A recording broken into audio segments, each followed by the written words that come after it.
and he lived in Alabama, which is where I finally wound up. He lived on a piece of property that had 3 homes on it, 3 trailer homes. And they were actually pretty nice. They were pretty new. It was a decent sized plot, I think 13 or 14 acres.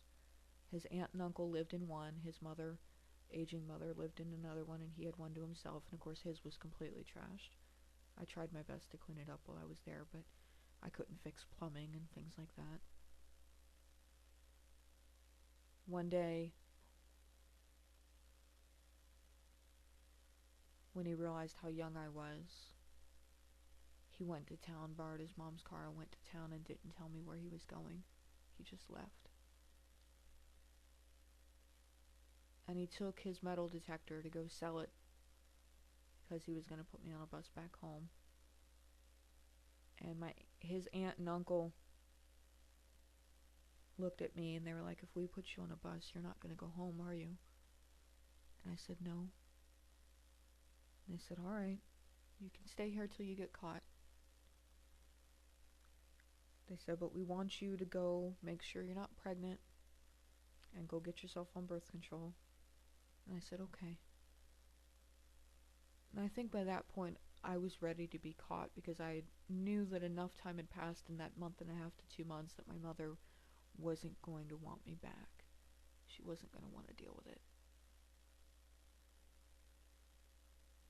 And I was right. As soon as I put in for my shot records, 2 weeks later, maybe not even that long, the police came, the sheriff, and they were like, well, we can't let you stay here. You've got to be with your parents. And I said, I like these people better than my parents. And they said, yeah, I know. And I said, please don't get them in trouble for harboring a runaway. They knew that if they put me on a bus or a plane back home that I wouldn't go home. And being the small town that it was, the sheriff let them, just let it slide. It was very nice of him. He put me in juvenile detention. It's not the first time I'd been in juvenile detention. The stealing had gotten me in trouble with the law back when I was in Virginia. I had just gotten off my probation, I think. Oh, come to think of it, that judge never did give me the Slurpee he promised me. Oh well. He's probably retired now, if not dead. He's pretty old. My mom let me sit in juvie for almost a month while she figured out what to do with me. When she finally came and got me, she was like, and you can take a bath for as long as you want in the hotel room. And I was just like, why? Because you don't have to pay for it? And the look on her face was like, you're not supposed to know that. You're not supposed to think about those things. I was jaded, I guess, from a pretty young age.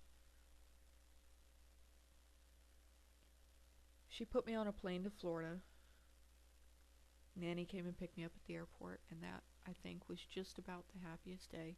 The most uncertain day, but the happiest day of my life to date. Because I knew my dad would be fair. He always had been fair. Even when the twins would try to blame stuff on me, my dad would get to the bottom of it and not let them do it.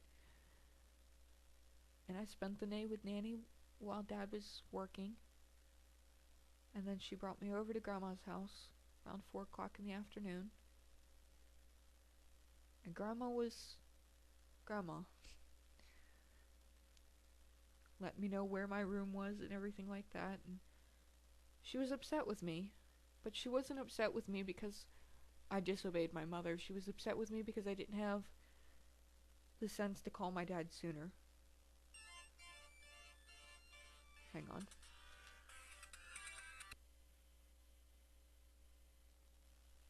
Hey, that was Dale. He's gonna come pick me up so I can go to the store and get some food. He's got my car today because his is kind of clunking. So, I guess I'll just remember where I left off when I first got to Grandma's house, and then I'll I'll pick up again tomorrow. And it'll be like the Thousand Arabian Nights tales until it's all done, I guess. Except I don't have to die at the end. Bye.